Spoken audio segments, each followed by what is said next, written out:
Segera akan Anda ikuti Kojah Sastra bersama saya Ribut Ahwandi.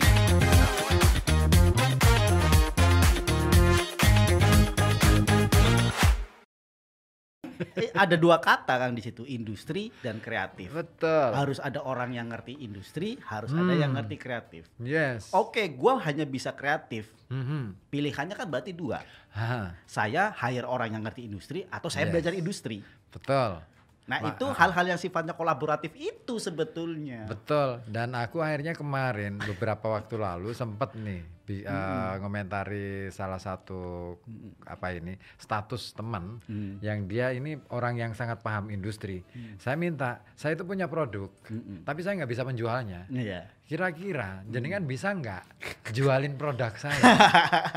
Jangan maksa saya harus menjual produk saya, tapi ada nggak katakanlah Anda punya orang yang bisa jualin produk saya, ya silakan deh.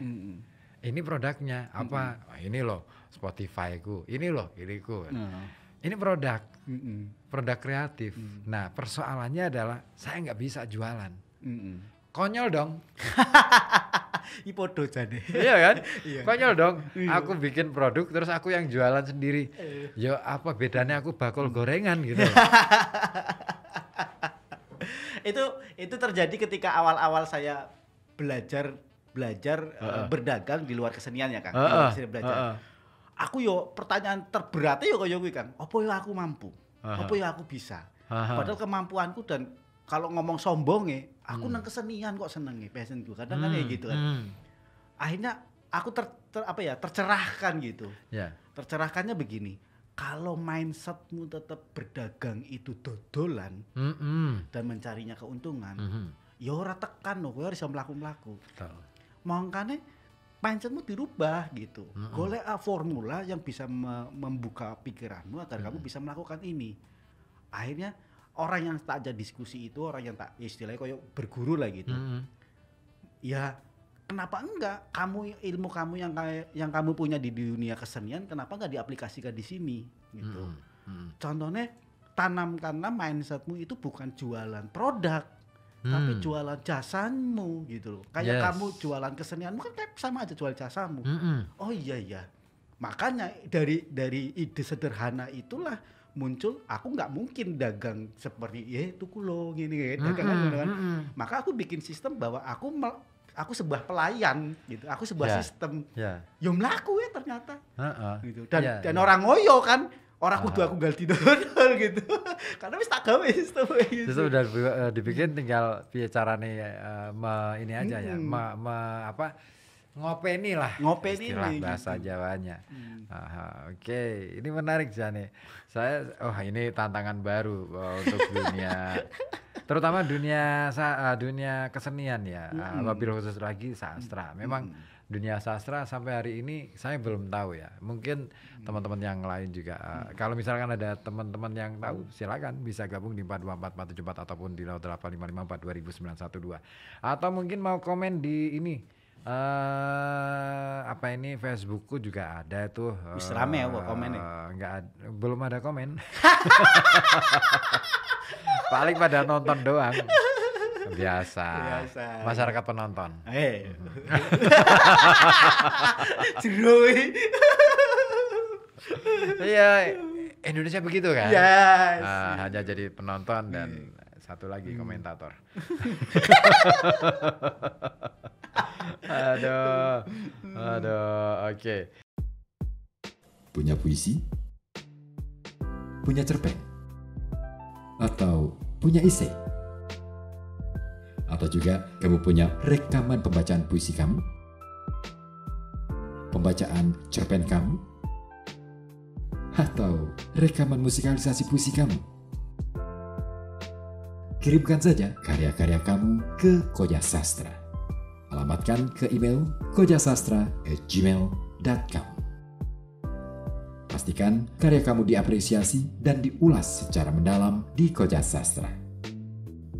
Simak acara Kojah Sastra setiap hari Kamis pukul 19.00 sampai 21.00 dari FM 91,2 Radio Kota Batik. Kamu juga bisa menyimak lewat live streaming YouTube di channel Kojah Sastra.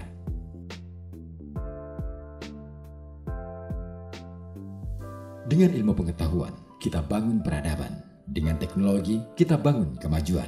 Dan dengan sastra, kita bangun kehalusan budi dalam berkebudayaan. Kita lanjut. Siap. Apa ya? Tadi sudah kita bahas tentang kaitannya dengan seni pertunjukan. Apakah ketika ngomong tentang ketika harus seni pertunjukan itu harus masuk ke dunia industri, apakah itu berarti juga formula juga harus berubah? Formula secara keseniannya. Saya kira nggak harus berubah kan. Nggak harus berubah. Artinya bagaimana kita istilahnya, ya kuncinya di itu istilah kalau ada kata kolaborasi pasti biasanya bersinggungannya ke hal-hal yang sifatnya elaborasi juga, pengembangan juga gitu kan. Artinya prinsip di kitanya gitu.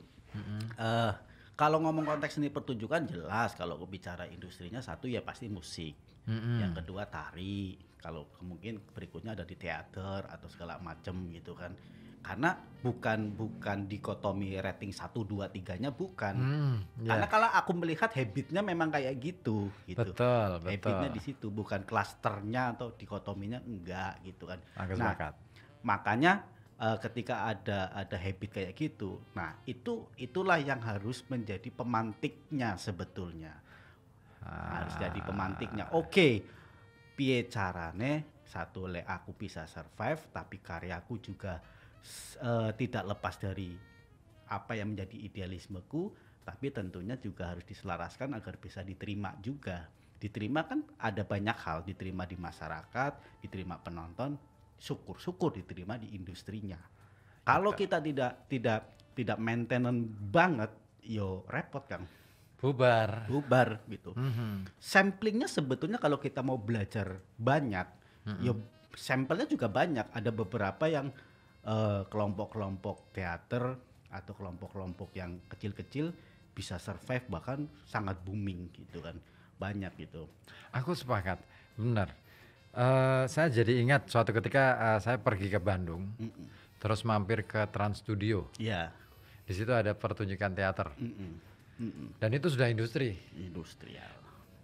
Itu melibatkan banyak orang, ya kan? Iya. Tidak semua yang jadi pemain di situ itu orang teater. Iya kan? Iya. Harus kita akui gitu. Karena dan ketika masuk di sana saya merasa bahwa oh ya ini sebuah seni pertunjukan ala industri. Iya. Oke, saya welcome aja. Iya sih. Ini bagi saya oke untuk sebuah hiburan. Ya, aku sepakat. Dan terlepas dari kaidah estetika yang ideal itu, saya pikir juga memang harus harus ada segmen. Iya. Harus ada segmen yang harus dimainkan. Artinya ketika memang hanya untuk entertain, ya memang harus seperti itu. Nah itu yang aku katakan outputnya. Nah, jelas. Saya merasa saya seneng aja nonton itu. Dan ketika saya lihat sebelah-sebelahku itu pada duduk, mereka bisa menikmati. Iya ya, kadang-kadang aku mikir, iya ya, ngapain juga aku katakanlah misalnya bikin monolog aeng misalnya dengan garapan yang luar biasa serius, sementara yang nonton nggak bisa menikmati. Itu kan jadi bencana. Punya karya puisi, cerpen, atau esai, atau rekaman pembacaan puisi, rekaman pembacaan cerpen, atau juga rekaman musikalisasi puisi kamu. Kirimkan saja ke Koja Sastra. Alamatkan ke email kojasastra@gmail.com. Karya kamu akan dibaca dan diulas di Koja Sastra. Simak acaranya hanya di FM 91,2 Radio Kota Batik. Setiap Kamis pukul 19 sampai 21.00. Kamu juga bisa pantengin via live streaming di channel YouTube Koja Sastra. Dengan ilmu pengetahuan kita bangun peradaban. Dengan teknologi kita bangun kemajuan. Dan dengan sastra kita bangun kehalusan budi dalam berkebudayaan. Salam sastra, salam Koja Sastra.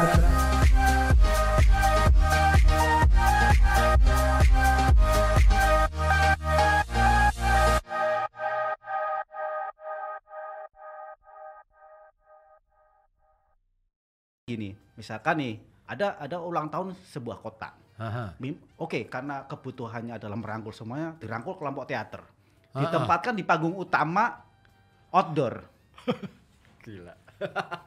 Aku bisa bayangin apa yang akan kamu omongkan, aku ngerti. Masih jadi deh, apa ya, jadinya menjadi fatal karena yang ditampilkan bukan sesuai dengan harapan. Iya, karena kan outputnya kan oke, saya paham outputnya memang untuk merangkul. Kalau secara base community untuk merangkulnya dapat kena semuanya tuh. Tapi kalau outputnya untuk masyarakat untuk ditonton, ya harus dipilah-pilah. Iya dong, dan harus spektakuler.